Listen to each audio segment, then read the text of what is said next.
Certaines choses sont tout simplement inexplicables. Des sentiments qui montent en vous à cause d'une certaine odeur, d'une image ou d'un visage. Savoir des choses sans savoir comment on les sait. Clara était comme ça. Personne d'autre ne semblait la remarquer, mais moi, oui. Je la voyais passer dans le métro, ses cheveux couleur cuivre doré flottant derrière elle, les lourds plis de sa jupe vert émeraude serrés dans ses poings. Je la voyais debout dans la petite bande de forêt au bord de l'autoroute, ses yeux sombres fixant le vide, les voitures qui filaient. Je la voyais debout au sommet d'un talus, une enveloppe blanche serrée dans ses mains. Personne ne s'arrêtait pour se demander qui elle était et ce qu'elle faisait, sauf moi. J'avais fait un signe de la main pour tenter d'attirer son attention, mais tout ce que je recevais en réponse, c'était des regards étranges des passants. Quelques instants plus tard, elle avait disparu.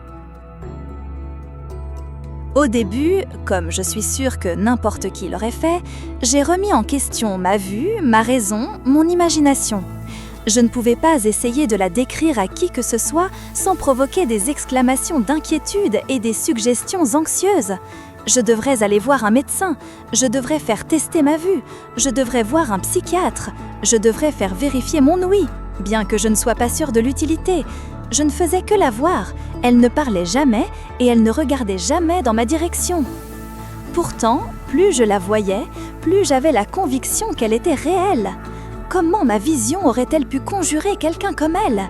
Des yeux écarquillés, d'un bleu-vert profond qui virevoltait constamment comme si elle cherchait quelque chose, mais ne se posait jamais sur moi. Un visage pâle et rosé qui ne remarquait personne et n'était remarqué par personne d'autre que moi. Tout au long de ma vie, tout ce que j'avais toujours voulu, c'était de ne pas être vue. C'était plus facile comme ça.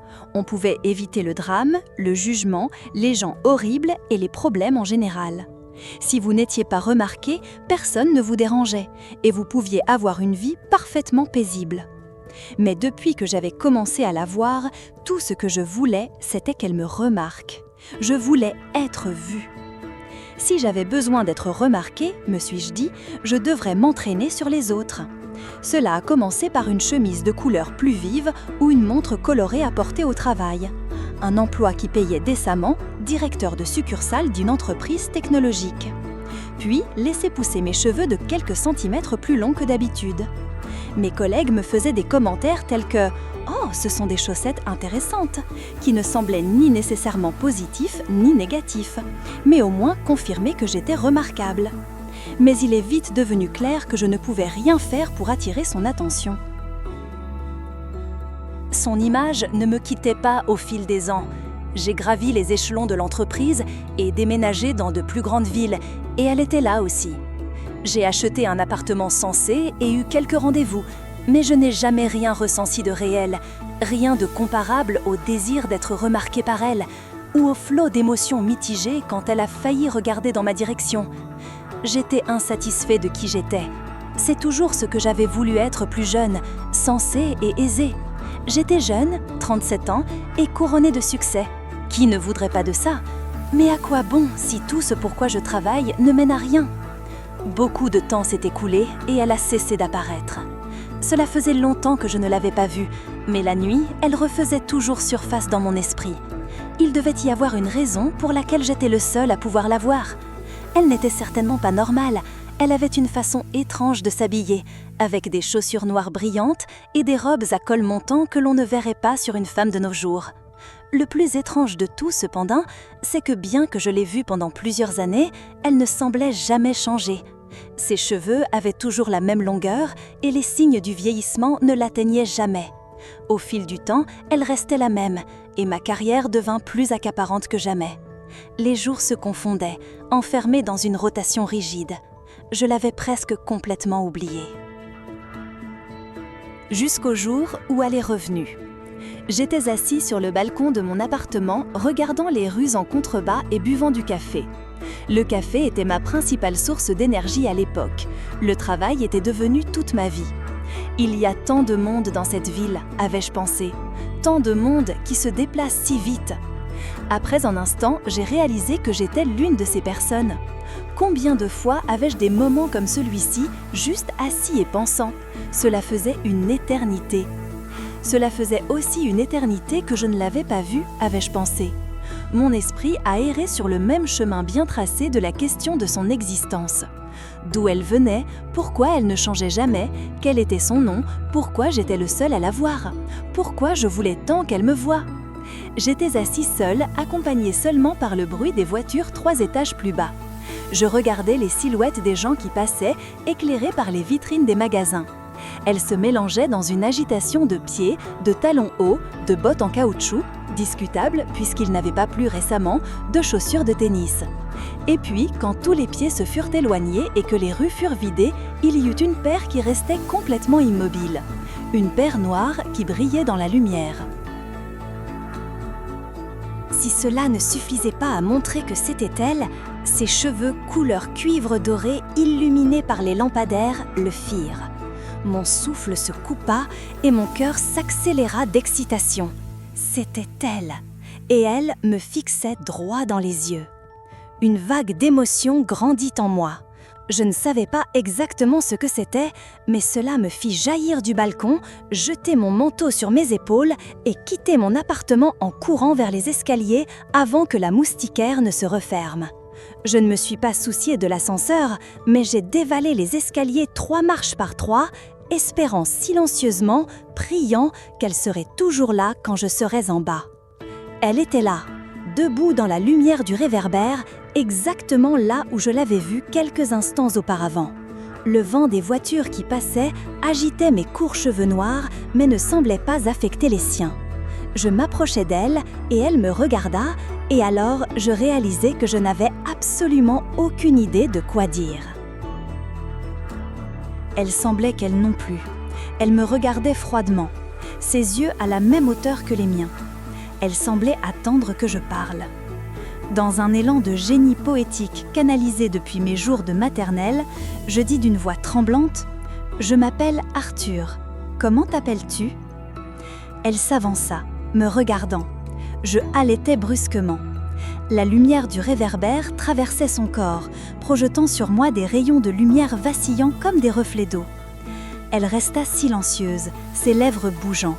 « Qui es-tu » me suis-je demandé avec admiration.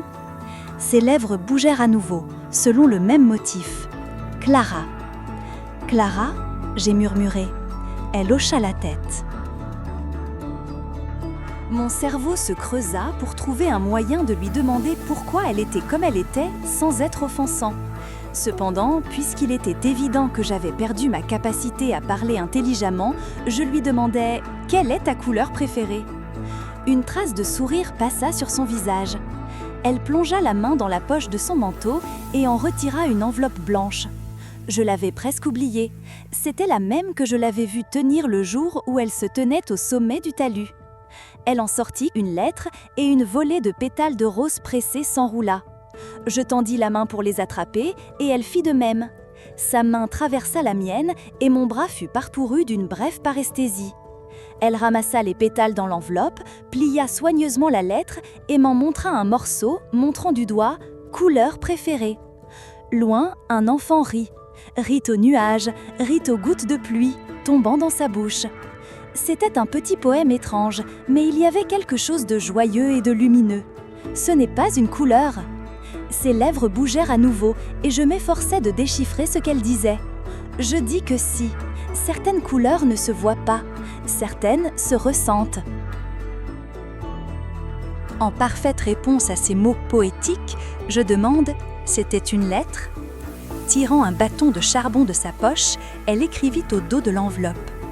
« C'est de mon frère, je dois encore le trouver, je ne sais pas où il est mort. » Elle tapota l'adresse de l'expéditeur sur l'enveloppe où Théodore était écrit. « Alors, tu es un fantôme ?» dis-je soudainement. Elle regarda ses mains avec surprise, parlant silencieusement. « Bon sang, je suppose que oui. » Je ris et un commerçant me regarda bizarrement en éteignant la lumière.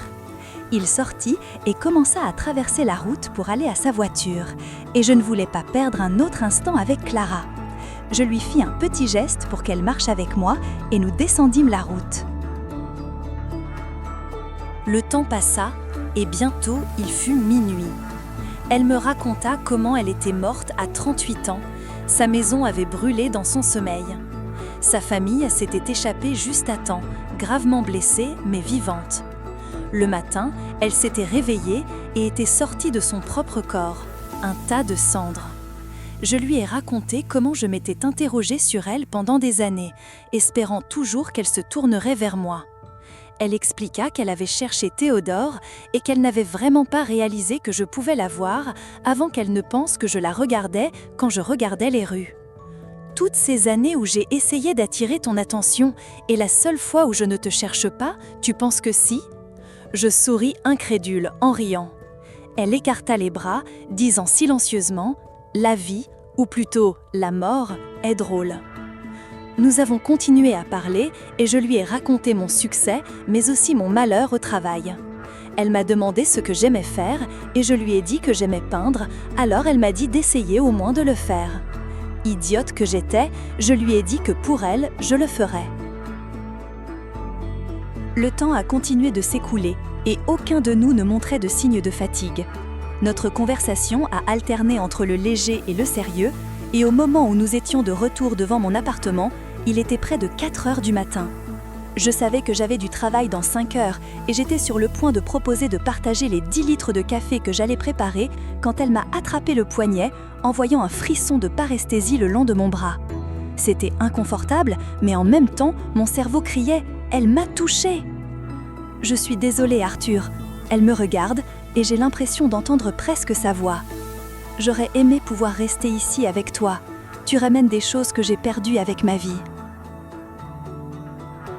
Qu'est-ce que cela signifie ? J'ai demandé doucement, mon cœur battant nerveusement. Cela ne peut être rien de bon. Quand tu meurs, tu perds une partie de ce que tu es. Elle fit une pause, me regardant, attendant que je comprenne. Tes sens s'émoussent, tu ne peux pas parler, tu perds la capacité de sentir. De sentir ? J'ai murmuré. Elle hocha lentement la tête, une trace de froncement de sourcils traversant son visage.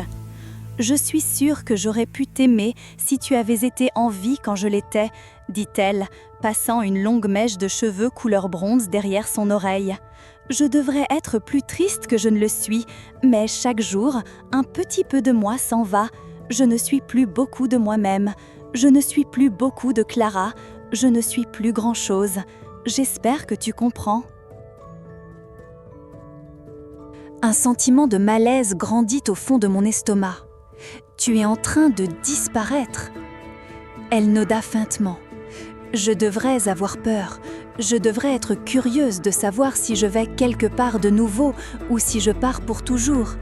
Je l'étais, mais maintenant, plus tellement. » J'ai dégluti, les larmes montant à mes yeux. « Je suis tellement désolée, Clara. » Ses yeux s'écarquillèrent et elle s'avança. « Ne pleure pas, » murmura-t-elle silencieusement. « Ne pleure pas pour moi. » Mais j'ai pris une profonde inspiration, tremblante. Les sentiments que j'avais ressentis au fil des ans en la voyant ne s'étaient que solidifiés maintenant que je la connaissais, ou ce qu'il en reste. « Je crois que je t'aime, Clara. Je n'ai jamais ressenti ça avant. Je te connais à peine. Je t'ai vue et je me suis interrogée sur toi, mais je ne t'ai pas vraiment connue longtemps. Tu dis que ce n'est même pas la vraie toi. Je ne veux jamais que tu partes. Il y a quelque chose. J'ai peur pour toi, Clara. » Elle bougea ses lèvres à nouveau. Aucun son n'en sortant, mais je pouvais presque entendre sa voix, venant de quelque part de très loin. « N'aie pas peur pour moi non plus. S'il te plaît, je suis désolée. » Elle me serra dans ses bras et la paresthésie se répandit dans tout mon corps, picotant, fourmillant, faisant mal, mais ça ne me dérangeait pas. Cela ne me dérangeait même pas que quiconque aurait regardé par sa fenêtre à 4h23 ce jour-là aurait vu quelqu'un enlacer l'air sous un lampadaire. Je voulais juste rester là pour toujours. Je fermais les yeux pendant longtemps et quand je les rouvris, mes bras me faisaient mal d'être suspendus dans l'air et je ne vis pas une belle femme aux yeux vert bleu qui scintillait comme l'eau. Je vis, cependant, une enveloppe blanche avec des pétales de rose fanés autour sur le sol. Lentement, je la ramassai et retournai à mon appartement. Une décennie s'est écoulée depuis que j'ai parlé avec Clara. J'ai repris la peinture comme je lui avais promis et j'ai mis mes œuvres aux enchères en ligne jusqu'à ce qu'elles attirent l'attention d'un musée d'art en Caroline du Sud. Une collection de mes œuvres a été exposée, des peintures d'une fille aux cheveux couleur cuivre doré et aux chaussures noires brillantes sous un lampadaire. Des pétales de rose attrapés par une main lumineuse et aqueuse, une fille qui se précipite dans le métro, des jupes émeraudes serrées dans ses poings. J'ai rencontré ma femme à cette exposition. Elle s'appelle Clarisse et elle est journaliste. Elle a les cheveux bruns et les yeux verts et le plus beau sourire du monde. J'ai quitté mon travail et nous avons acheté une belle petite maison en Géorgie pour nous. Pour mon 38e anniversaire, nous avons eu une petite fille ensemble. Elle a les cheveux noirs, ondulés comme les miens, mais ses grands yeux sont d'un vert bleu profond. Son nom est Clara.